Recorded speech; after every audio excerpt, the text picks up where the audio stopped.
4 years at Iowa, and Caitlin Clark only had one game where she scored fewer than 10 points. 2 games into her WNBA career, and she's already matched that total in front of a sold-out crowd with equal parts Fever and Hawkeye jerseys. Caitlin has another night where she struggles shooting from the field, and the Indiana fans go home still waiting for the first win of the season. The city and the franchise has gone all in on this #1 pick. This is what a sold-out Gainbridge Fieldhouse sounds like in full throat as they welcome the NCAA GOAT.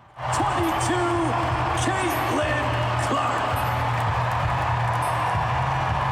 Circle up for the Circle City and circle these two, Bert, present and former Iowa head coaches sitting courtside to see Caitlin's home debut. Tough matchup to open this home schedule against the reigning Eastern Conference champions, but here's what the fans came for. Opening minutes, Caitlin with a rebound, taking it the length of the floor for the deuce. The city loves it, but those were Caitlin's only points of the entire first half.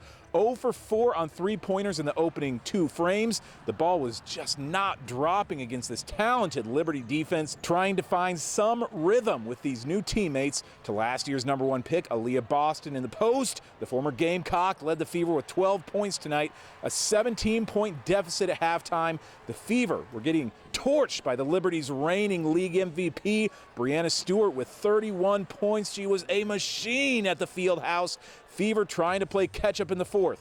Caitlin drains her first three-pointer in front of her new home fans. That bucket cut the lead to 9, but that was Caitlin's only other field goal of the night. In a blowout loss, she leaves the court with about 3 minutes left. 9 points, okay numbers outside of that, 7 rebounds and 6 assists, a 36-point loss, and a humbling evening for Caitlin in her home introduction. She's going to be fine. She's figuring it out. She just needs to get a little bit of confidence right now. I think she's, taking some shots that she normally would knock down. But Najalani is one of the best defenders in the league. And she's just making it, they're making it really hard on her. We've got to do a better job of finding ways to get her some easier, more open looks. We can continue to help her get some space because teams are really hounding her full court, 94 feet. So we got to do some stuff as a unit to just flow better with that. Caitlin Clark did not speak to the media after the game, but I talked with Michael Vopel, who's the ESPN writer who's followed Caitlin for large parts of the last year. He told me he's not been all that surprised by the outcome of these first 2 games. Said you couldn't hardly draw up a tougher first 2 matchups for this young Fever team. Got to think there are only better days ahead. Reporting from Gainbridge Fieldhouse in Indianapolis, Indiana, Owen Sebring, Iowa's News Now Sports.